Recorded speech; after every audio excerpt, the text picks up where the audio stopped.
휴대한 경우, 흉기를 휴대한 경우에는 최대 5년. 스토킹 범죄는 어떤 범죄의 시작점이라고 할 수 있겠죠. 뭐 살인이라든지 뭐 그런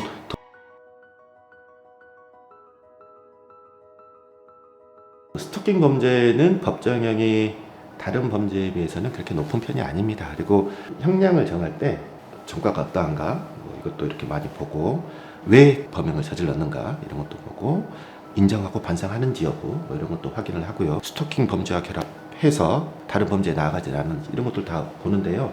이런 여러 가지 경우 중에서 하나 기준점을 세우자면 초범이고 전과가 없고 그 경위상 그래도 얘가 이렇게 생각해서 이런 일을 저질렀구나 라고 할 만한 그런 조금 내용이 있고 스스로도 인정하고 반성하고 있고 라고 한다면은 벌금 받는 경우가 많습니다.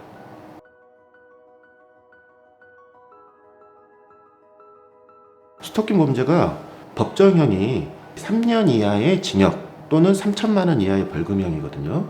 최대로 할 수 있는 영장이 3년인 건데 굉장히 죄질이 안 좋은 경우들 있지 않겠습니까? 뭐 1년 내내 쫓아다녔다라든가 그 횟수가 너무 심했다라든가 전과가 있고 전력이 많고 이런 분들은 정말 3년까지도 맞을 수도 있겠죠. 최근에 많이 문제가 되는 거는 스토킹 범죄에서 그치지 않고 더 나아가는 경우잖아요. 스토킹 범죄는 어떤 범죄의 시작점이라고 할 수 있겠죠. 살인이라든지 더 심한 범죄로 나아가게 되면 이 범죄 때문에 중형을 받는 게 되는 겁니다. 근데 스토킹 범죄를 지금 법제화해서 처벌하는 이유는 준비 단계에서 그치게 하는 데 의미가 있다는 거죠.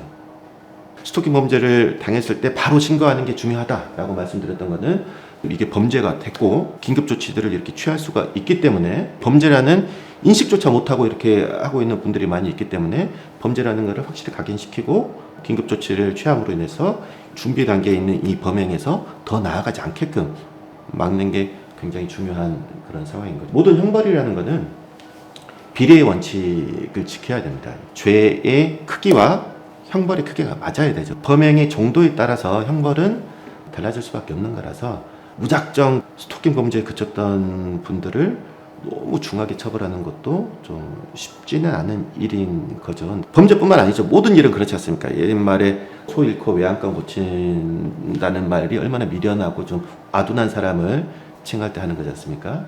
스토킹 범죄도 저는 마찬가지라고 봅니다. 더 중한 범죄, 정말 회복하기 힘든 그런 범행에 나아가기 전에 상대방으로 하여금 못하게 막는 것, 이런 것들이 중요하죠.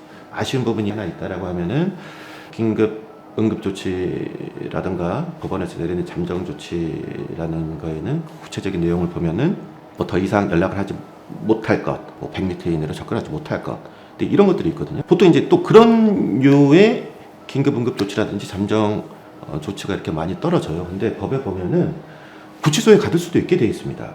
유치장에도 가둘 수도 있게 돼 있고요. 사람을 구속시키는 거랑 동일한 효과겠죠. 근데 거기까지 법원에서 인정한 예를 제가 별로 못 봤어요. 그래서 이게 좀 신고 내용이 좀 심하다 싶으면은 너 하지 마 라고 말로만 할 게 아니고 사람을 직접 잡아다가 유치장에 이렇게 넣는다든가 하는 좀 그런 적극적인 잠정 조치가 많이 고려가 되었으면 좋겠다라는 생각을 합니다.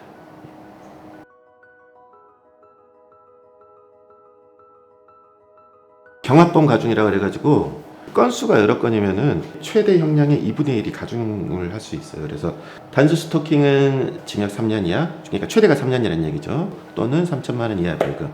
흉기를 휴대한 경우에는 최대 5년, 그리고 벌금은 5천까지 그렇게 규정이 되어 있습니다. 3년 이하라고 하면은 최대는 4년 6개월인 거고, 5년 이하면은 최대는 7년 6개월이 되는 거죠. 감옥에 갔다 온 지 얼마 안 돼서 또 범행을 저질렀을 경우에는 장기의 2배까지 할 수가 있거든요. 그래서 이 누범인 경우에는 우리나라도 현재 그 법정형으로도 10년까지 이렇게 할 수 있겠습니다.